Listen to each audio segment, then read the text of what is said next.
நான் டெய்லி கஷ்டப்பட்டு வேலை செய்கிறேன், ஆனால் செய்கிற வேலைக்கு ஏற்ற மாதிரி சம்பளம் இல்லையேன்னு கவலைப்படுற ஆளா நீங்கள்? கரெக்ட் டைமுக்கு லாகின் பண்ணிடுறேன், ஒரு நாள் விடாமல் எக்ஸ்ட்ரா டைம் வேலை பண்ணுறேன், வீக்கெண்டில் கூட ஃப்ரெண்ட்ஸ் கூட பார்ட்டி அவுட்டிங்னு போகாமல் ஆஃபீஸ்லேயே கதியாக இருக்கேன். ஆனால் ஒவ்வொரு மாதமும் சம்பளம் கிரெடிட் ஆகும்போது இதுக்கா இவ்வளோ கஷ்டப்பட்டோன்னு கூட தோணுதில்ல?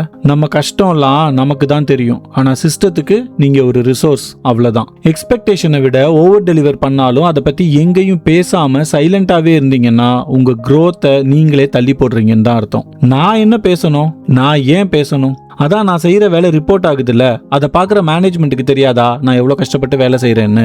இப்படி நினைச்சுக்கிட்டே அமைதியா இருந்தீங்கன்னா ஆவரேஜா ஒரு ஹைக்கு கிடைக்கும், டிலேடா ஒரு ப்ரமோஷன் கூட கிடைக்கும். ஆனா நீங்க எதிர்பார்க்கிற ஒரு வளர்ச்சி இருக்குமான்னா கண்டிப்பா இருக்காது.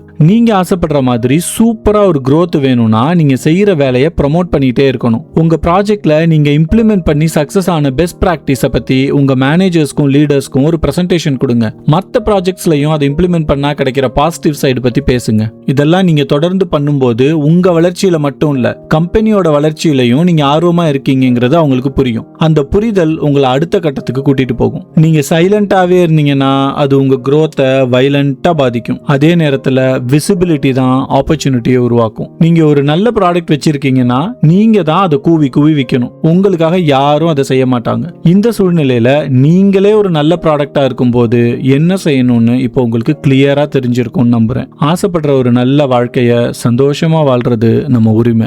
அதுக்கான எல்லா தகுதியும் உங்களுக்கு இருக்கு. வாங்க சேர்ந்து ஜெயிக்கலாம்.